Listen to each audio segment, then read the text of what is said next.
Bem-vindos ao Sebenta Digital, um podcast BCN sobre educação. Para o primeiro episódio, temos o privilégio de ter à conversa o Dr. Marco Bento e o Dr. José Alberto Lencastre. O arranque deste podcast divide a conversa em duas partes. Nesta primeira parte, faz o ponto de situação da educação em Portugal. A BCN agradece a ambos por aceitarem o nosso desafio. Antes de mais, lembramos os nossos estimados ouvintes para se inscreverem no nosso podcast e ficarem atualizados sobre futuros episódios. Iremos convidar educadores de várias áreas para falar sobre temas relevantes para o presente e futuro do ensino. Para saber mais sobre soluções EdTech e dicas sobre novas metodologias de ensino, visite bcnsistemas.pt ou a nossa loja bcnonline.pt.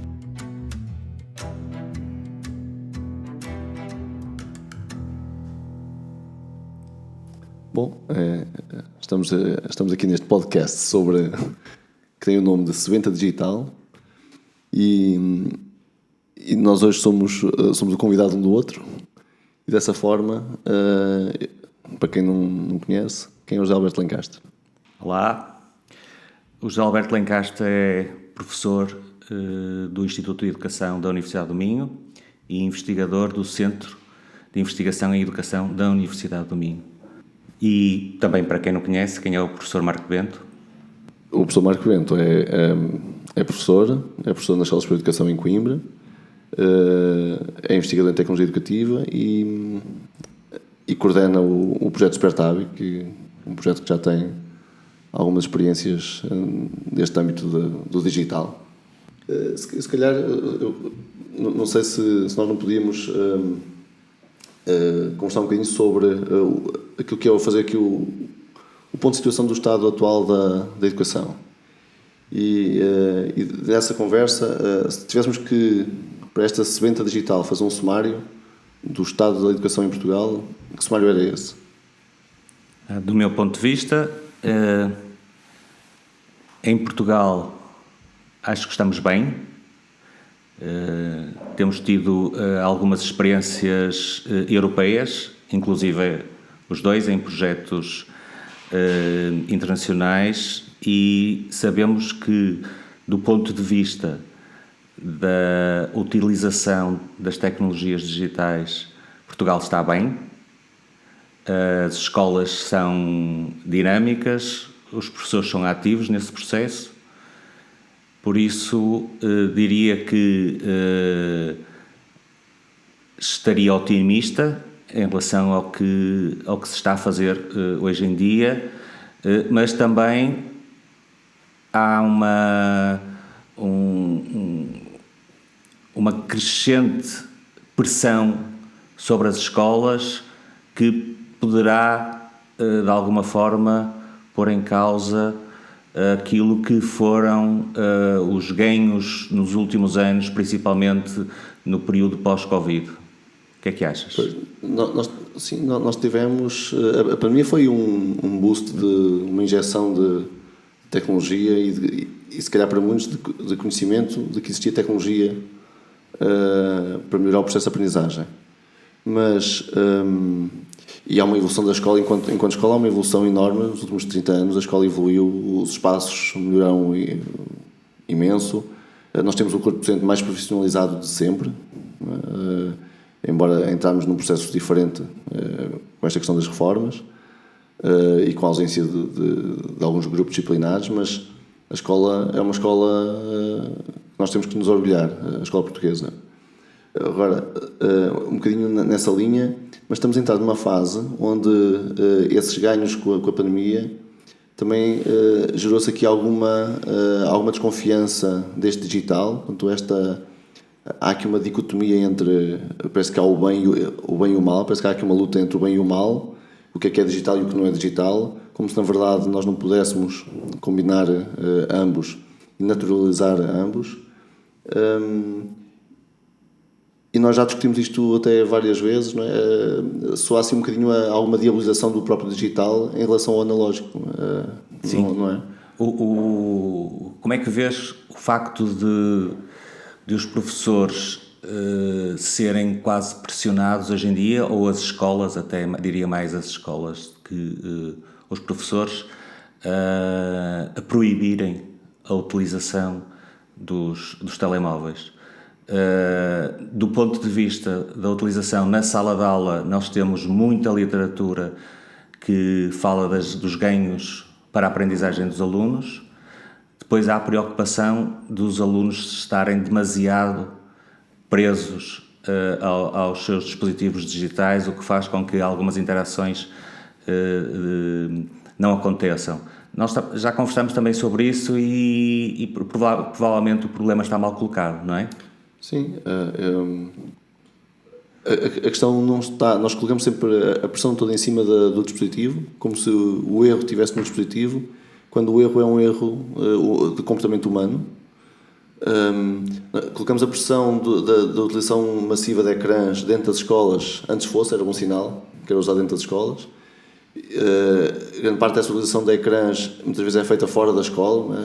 O relatório da Unesco fala em 4 ou 5 horas médias de utilização de ecrã fora de contextos escolares, o que significa que não é um problema da escola, é um problema de controle parental, né? Essencialmente.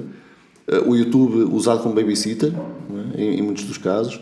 Portanto, a questão não está no dispositivo, a questão está na ausência de comportamento humano. Eu comparo um bocadinho com as regras do trânsito. Não é? Quer dizer, nós temos regras de trânsito para podermos, na verdade, movimentar-nos pelo mundo, porque há regras de orientação, senão era uma anarquia.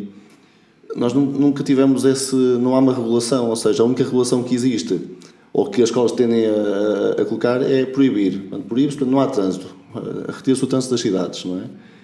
E depois, é preciso que o trânsito seja fluido, mas tem que haver regulamentação. E as escolas têm que pensar, no meu entender, numa regulamentação que dentro da sala de aula existe um polícia sinaleiro genial, que é o professor, que sabe como regulamentar. Fora da sala de aula, falta-nos alguma regulação. Era isso que se calhar seria o passo mais interessante, era pensarmos em conjunto sobre uma regulação para a escola da utilização não só do telemóvel como de qualquer outro dispositivo e eventualmente se calhar até oferecer outro tipo de atividades para eles, não era? Sim, quando eu digo que o problema está mal colocado é porque a questão é sempre a utilização dos dispositivos digitais na escola, quando nós sabemos que a preocupação e os exemplos que dão de preocupação dos pais e dos encarregados de educação é com o que se passa no recreio, nas horas não letivas. Mas também sabemos que não se pode pura e simplesmente proibir sem dar alternativas. Quer dizer, deixar um recreio de cimento para os alunos e dizer não podem usar os vossos dispositivos e agora têm que se entreter, vão lá brincar uns com os outros, não é suficiente. É preciso arranjar espaços que sejam agradáveis, desafios para os alunos poderem ocupar esses tempos livres e deixar que seja o professor a regular dentro da sala de aula a utilização dos dispositivos. Eu quase que diria ao contrário do que muitas vezes vejo, que é deixar os dispositivos numa caixa à entrada da sala de aula, mas dizer o contrário, deixar os dispositivos à saída da sala de aula quando se vai para o recreio ou esses períodos de não letivos e deixar que os alunos se regulem, mas também ter desafios.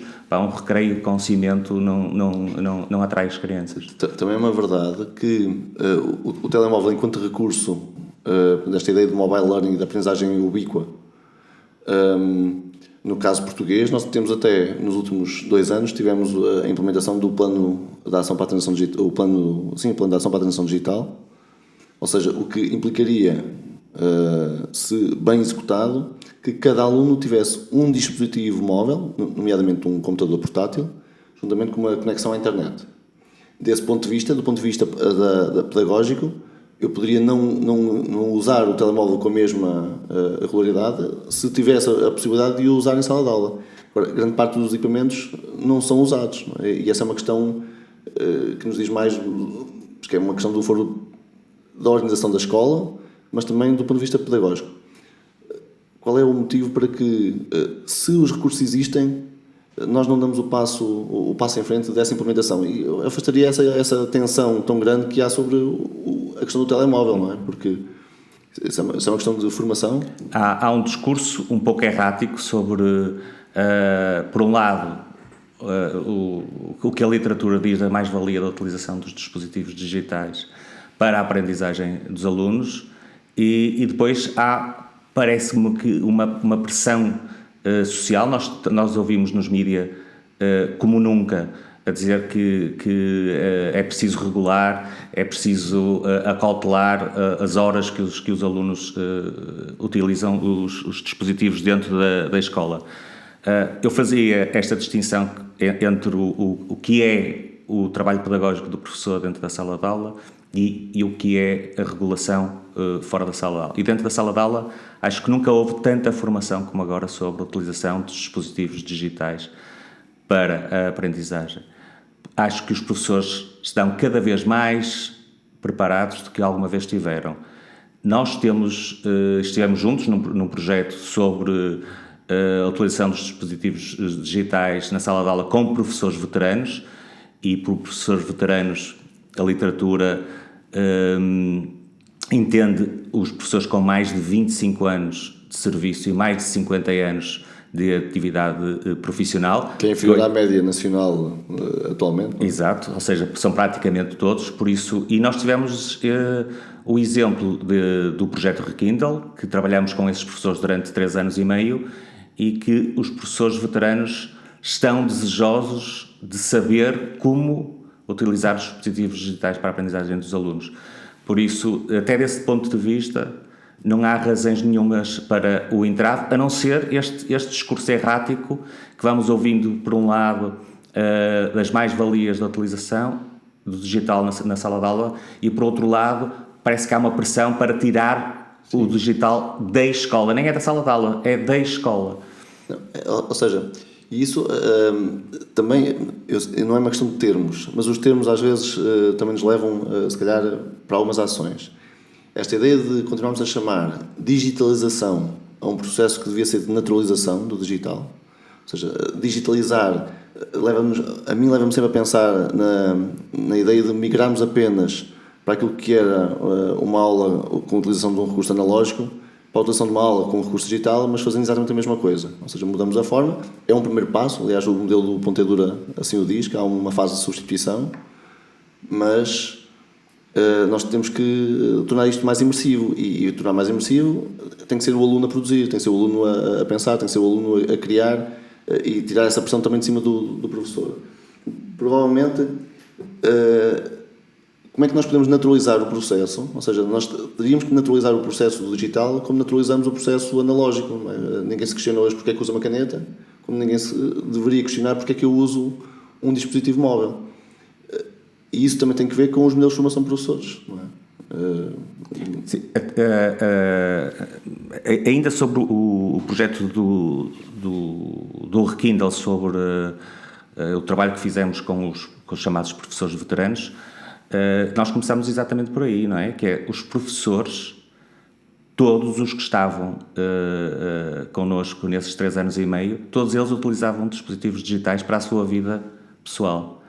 A dificuldade de utilização na sala de aula é saber como utilizar para potenciar a aprendizagem dos alunos. Os modelos de formação deixam de ser apenas com a utilização do analógico, passam a ser com a utilização do digital. O professor tem que aprender a utilizar o digital para a aprendizagem dos alunos. Os modelos mistos e híbridos estão aí, não é? E aí eu faria uma distinção entre o que é a utilização do digital juntamente com no modelo presencial, a utilização do digital num modelo misto entre aquilo que os professores podem fazer em sala de aula e aquilo que os recursos digitais que o aluno tem acesso, e aquilo que é o híbrido. O híbrido tem uma denotação diferente, que é muito difícil de pôr em prática, quer com alunos jovens, quer com alunos até do ensino regular obrigatório. Muito possível no ensino superior, mas mais difícil prática no ensino básico e secundário. Porquê? Porque o híbrido obriga a que, simultaneamente, eu esteja na minha aula presencial e possa ter a aula a estar online. Quer dizer, isso é útil para quando um aluno não pode vir a uma aula por alguma razão, e isso acontece no ensino superior. No ensino básico e secundário diríamos que quando um aluno está doente, por exemplo, hoje em dia não há razão nenhuma para um aluno que está doente e por alguma razão tem que ficar em casa um dia ou vários dias e não poder assistir à aula que o professor está a dar, não é? Mas os modelos híbridos nós não podemos, se for lido num sentido mais lato e dando resposta àquilo que o ensino básico precisa, não é precisa, é o que é, que são aulas que são totalmente presenciais. Mas o modelo híbrido não pode ser lido num sentido mais lato, como a combinação da estratégia, a combinação das tecnologias e a combinação dos espaços de aprendizagem. Ou seja, e essa combinação diversa, parece-me até que dando ao processo pedagógico algo muito democrático, não é? Que é a possibilidade de escolha para, na verdade, que o aluno aprenda melhor, que é sempre o objetivo final do processo educativo. Se eu compreendi bem o que estás a dizer, é que toda a organização que nós fazemos em sala de aula, quer com a aula presencial, quer com a utilização dos recursos digitais, quer com a possibilidade de alunos estarem online, quer a possibilidade do aluno ser produtor dos seus conteúdos. Dentro ou fora da sala de aula? Dentro da sala de aula, chamar a isso hibridismo também tem sentido. Sim, também tem sentido. O que eu acho que é importante, e as várias situações em que aconteceu, quer em projetos, quer em formação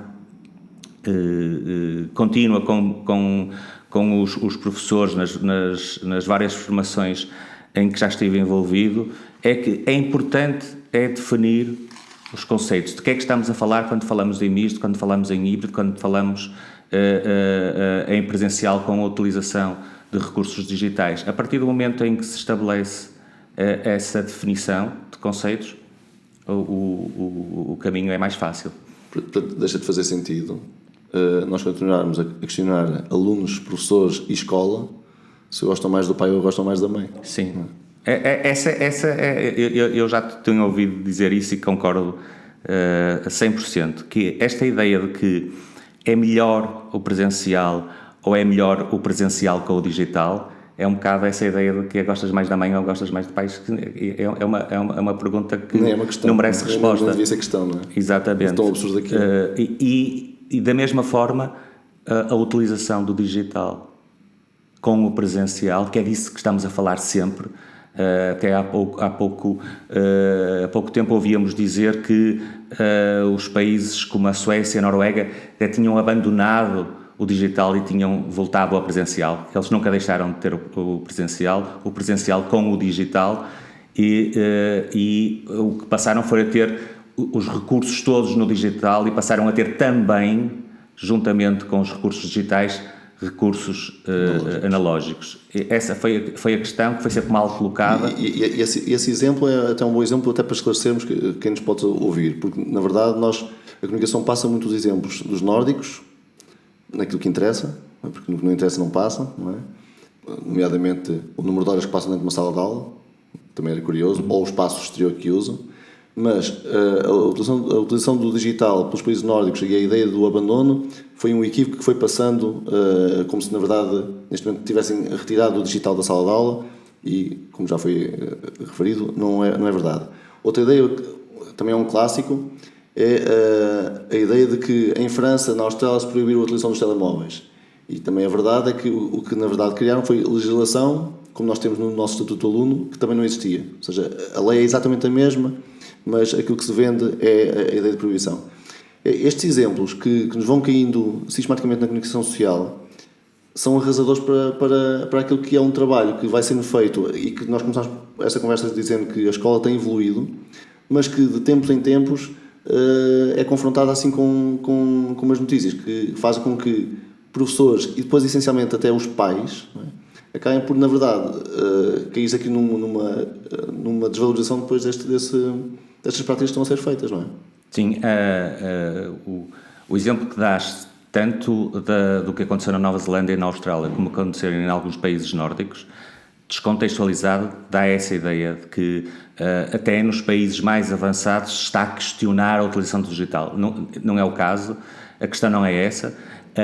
Há um alarmismo em relação ao que pode ser o digital que preocupa os pais, como é óbvio, mas preocupa os professores também, porque esse discurso errático pode pôr em causa aquilo que é o investimento que o professor faz na sua profissionalidade e na forma como dá as suas aulas e prepara as suas aulas. E depois há um passo à frente e um passo atrás, e parece que às vezes não conseguimos sair do mesmo sítio. Sobre essa questão, eu fazia-te uma pergunta que também vou pensar nela para uma resposta, que é mais difícil ser professor hoje em dia do que era, por exemplo, quando começaste, há quantos anos das aulas? Há 20 anos? Eu já nem me lembro, mas há uma frase engraçada. Quando eu me reporto à minha primeira aula, e essa eu recordo-me, foi um desastre. E eu pego muitas vezes até neste exemplo, quando estamos a fazer formação com professores ou com futuros professores, para referir que quando nos dizem eu vou experimentar fazer uma aula em que vou utilizar um modelo pedagógico como uma aprendizagem invertida ou com utilização digital e isto vai correr mal, assim, mas correu mal, a nossa primeira aula correu toda mal, não é? O tempo que eu pensei, a gestão do tempo, a gestão da aula, os recursos que utilizei na altura, certamente analógicos, correu mal. Por isso, comparado, eu hoje sinto-me muito melhor preparado do que há 20 anos, isso não tenho dúvidas. Pela maturidade, pelo conhecimento, pela flexibilidade mental, e tenho pena de não ter, quando estava, por exemplo, no primeiro ciclo, porque sou professor do primeiro ciclo de origem, não ter tido as experiências e não ter feito as experiências que hoje são possíveis de ser feitas. Todo este tal hibridismo que nós hoje temos à nossa disposição. Por isso, acho que hoje não só me sinto mais preparado, como acho que hoje, ser professor hoje é muito, muito melhor. Muito melhor. E até porque esses desafios é isso que nos alimenta, não é? São estimulantes, não é? Acho que eu continuo a falar de forma apaixonada e sinto isto de forma apaixonada porque, na verdade, eu gosto disto. Gosto daquilo que faço, gosto e aquilo que vou vivendo todos os dias. Quando aparece a inteligência artificial, que isto são mais desafios, mas que nos fazem pensar e criar coisas novas para os alunos, para, naturalmente, estimulá-los também nesse processo. Assim como eu estou estimulado no processo de ensinar, também posso estimular no processo de aprender. Portanto, é aí, assim, mas já agora então, e qual é a resposta? Não, eu estou 100% contigo. Acho que sinto que sou estimulado diariamente, não só porque consigo ter à minha volta alunos, também eles muito entusiasmados com o que está para vir. Eu não consigo, por exemplo, pensar que há desafios da utilização do digital, e agora o maior deles todos, o que neste momento está em cima da mesa é a inteligência artificial, e não começar a pensar como é que eu posso utilizar isso em benefício da aprendizagem dos meus alunos hoje. Não é tão pouco pensar, vou amadurecer isto e talvez para o ano consiga. Não, eu quero fazê-lo rapidamente, quero perceber rapidamente como é que, qual é que pode ser a mais-valia e utilizá-lo. Além disso, deixo já aqui o desafio para o próximo podcast ser sobre a inteligência artificial. O que é que dizes? É isso mesmo, vamos a isso. Para terminarmos, ainda há aqui uma questão final que nos é colocada a ambos. Numa palavra, o que é ser professor hoje? Isso é difícil numa palavra só. O que é ser professor hoje? Também ninguém nos vai dizer mal se usarmos mais do que... Não, o que eu acho que é o meu papel hoje em dia de ser professor e isso eu tento ter esse estímulo todos os dias, é gostar de estar com os meus alunos e acompanhá-los num processo de aprendizagem, é desenhar situações ou experiências de aprendizagem para os meus alunos que sejam estimulantes para eles. Para isso eu preciso de os conhecer, preciso de perceber o contexto em que as aulas são dadas e que as aulas em que essa experiência de aprendizagem pode acontecer, mas a minha maior preocupação que eu tenho todos os dias, quando me levanto e vou para a universidade, é pensar o que é que eu posso fazer hoje para que os meus alunos tenham uma boa experiência de aprendizagem. Por isso, o eu ser professor é um bocadinho pôr-me nesse papel de, ok, tu és aquele que tem a responsabilidade de criar uma boa experiência de aprendizagem para os teus alunos, por isso, vê o que é que podes fazer por eles. Sim. Da minha parte, aquilo que eu poderia dizer, eu acho que o melhor professor é aquele que consegue ser aluno a vida toda, não é? Ou seja, que é um bocadinho a percepção de tudo que aparece, eu aprender o máximo possível para conseguir também por isso poder